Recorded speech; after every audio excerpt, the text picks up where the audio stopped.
The 27 pairs of glasses, or the possible 6,000 pairs of glasses that were fabricated on November the 27th, they are going to be going to Zimbabwe. There's an ophthalmologist who I have been networking with for quite a while now, over about a year.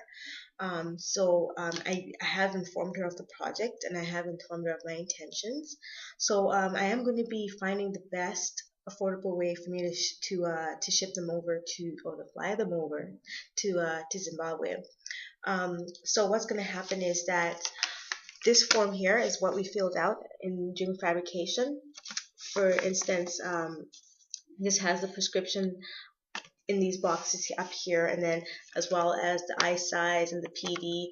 This PD is 61. I guess one of the ladies noticed that she did a 61 instead of a 60. It's not much of a difference. It's pretty neat that she has that recorded there. But that being said, anyways, the pairs of glasses are going to be going to Zimbabwe. One of the pairs is like looks like kind of like this. This is a minus 425 with some steel. It's not too bad looking. I mean, if you can wear this in class, or if you can wear this to see a little bit better what you're doing for distance, it's not that bad at all. So it's going to be going to a young woman or a lady who needs this kind of correction, and the ophthalmologist, Dr. Tumishumi, will be safely dispensing the eyewear. She does do mission work as well. She actually travels to villages instead of having the poor old man or women or young kids travel kilometers away from home. She goes in and helps wherever she can. Yeah, so that's what's happening with the eyewear.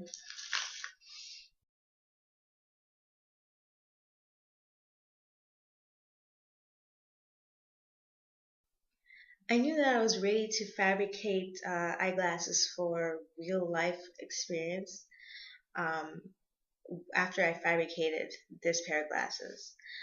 Because actually, I had the chance to fabricate the eyewear, all right, and then see it practically working, that it works. We had done mission projects and classes and so on, and kind of sent them off, check, verified to see that everything is in alignment mathematically, but not had actually experienced it afterwards. I fabricated this pair of glasses that I wear to school most of the time. It's very comfortable. It provides all the visual correction that I need, and so just being able to practically get a lens and do exactly what I've learned in lab, and being able to use that eyewear for myself was something that really made me know I was ready to make eyeglasses. Actually, in fact, thinking about it, I think I might need to talk to a few people at Georgian College. Maybe students do need to be given that opportunity of making just their own prescription eyewear, just a pair, and just having it put on your face and actually experiencing that what I am learning in lab, what I am learning in optics is real.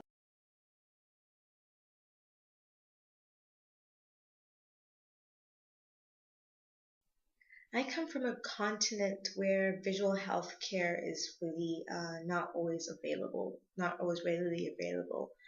And I have my own personal experiences. I had a grandfather who got cataracts, and so the whole village or is just talking about, oh my gosh, the old man is getting blind, he's becoming blind, and eventually he did get seek visual health care. However, he had to travel so far from his home to get this visual healthcare assistance. Um, and also, I also have a cousin who was born with a serious case of strabismus, to a point where he never had the proper therapy to help his eyes align properly or to help him see better. Um, I just remember that he was discriminated even in the school system. He applied to go to this one school, and the school wouldn't take him only because of his visual appearance with his eyes. So it was just something that becoming a visual healthcare profession is something that I became passionate about throughout the years. It's not something I just woke up one day and decided, oh my gosh, I'm going to be an optician. Oh my gosh, I'm going to be working in the visual healthcare field. It's a process that has taken I would say about 6 years, and it's something that I'm still working on. After completing a BSc at McMaster University, taking classes like neuropsychology, learning the importance of visual input at a certain age, learning about amblyopia, the brain shutting down at a certain age, the critical stage, this critical time of visual input, and how all that could be prevented, how all that could be made better, was another brick, I let's call it, or another level to my decision making to becoming a visual healthcare professional.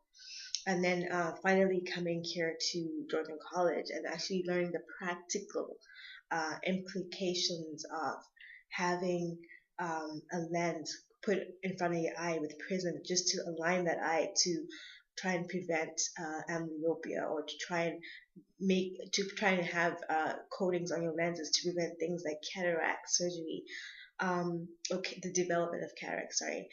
So just every single little bit of my journey to becoming a visual healthcare profession has been so significant. And it hasn't stopped here. It will not stop. It's not going to stop here. I'm still going. I'm still excited. I'm still learning. And that's all I can really say. That's what inspired me. It wasn't just the one thing. It wasn't just waking up in the next day and making that decision. It's been a process. It's been a well calculated process to me becoming satisfied and okay, this is what I want to do with my life. This is who I want to be, and this is how I want to help people. And so that's basically what it was. It was a few layers of things that made me decide to be an optician, and as well as hopefully, like I said, continuing on.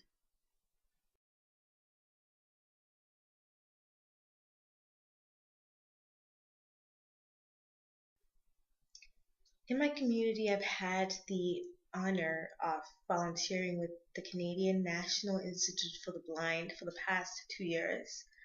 And it's called the CNIB short because I will be referring to it as CNIB. And volunteering with them has been the most rewarding um, feeling. Just being able to help the community, someone in the community, and actually being able to see who you're helping once in a while. It actually does just fill in those gaps. Um, with CNIB, I actually do two things there. The first thing that I've done is I was volunteering in the berry store. They have a store that sells walking canes. They sell little devices to make a visually impaired person have a little bit more independence in their home, or if they're walking around and so on. So I've had the privilege of being able to help someone select the correct cane that they need at that time. And I've also been able to help them explain, okay, so this is a little bubble that you stick on your microwave, and you might want to stick it on number 5, and then that way, if you know where number 5 is, just by feeling the bubble, you kind of can reference the other numbers that are on the microwave. So I've just had that experience, and it's been amazing. And I'm still volunteering with CNIB. I don't ever want to stop. Another thing that I do is I work with the client satisfactory surveys, and this surveys basically is to call the clients of CNIB and ask them, how was the service? Did you find this helpful? Is there any way that we as CNIB can make a little different to make us more efficient and more able to help a lot more people in a better way? And so that has been really great to actually talk to clients because they have amazing ideas. They're in situations they can tell you, this is what I need help with. This is how it works being on my side of the world. So it's been really a privilege, and I enjoy it. That's how I'm giving back to my community. Another thing that recently just happened was my little brother stepped on his friend's glasses. They were playing or something like that. I don't know the whole story, but I know he stepped on them. They were kind of crooked and everything. So my mom asked me to if I could fix them for him, for him, because the little boy's mom was worried because he couldn't put them on. Obviously, they're totally off alignment. I told the lady that I could help her fix her son's glasses. I was able to bench them and then properly fit them to his face, and he was happy. And so just that whole experience of understanding that in the community there's things like that could happen, and being able to provide such a service, and eventually someone else might need their glasses tightened or something, maybe polished or anything, any kind of service, and I'll be able to help my community that way, because they'll know, oh, Tapiwa is an optician. She might be able to help me realign my glasses, or she might be able to tighten the screw or replace this nose pad. So yeah, and the funny thing is that little boy, he had been going around for months, I don't know how long, with one nose pad missing and had been digging into his nose. So I managed um, to replace his nose pads as well. That's how I've managed to help my community. And when I do become licensed, I know it will be much easier just to let the community know that I can help you out if you needed your glasses adjusted or a little minor adjustment and so on. So yeah, I have been trying to get back to my community in that way.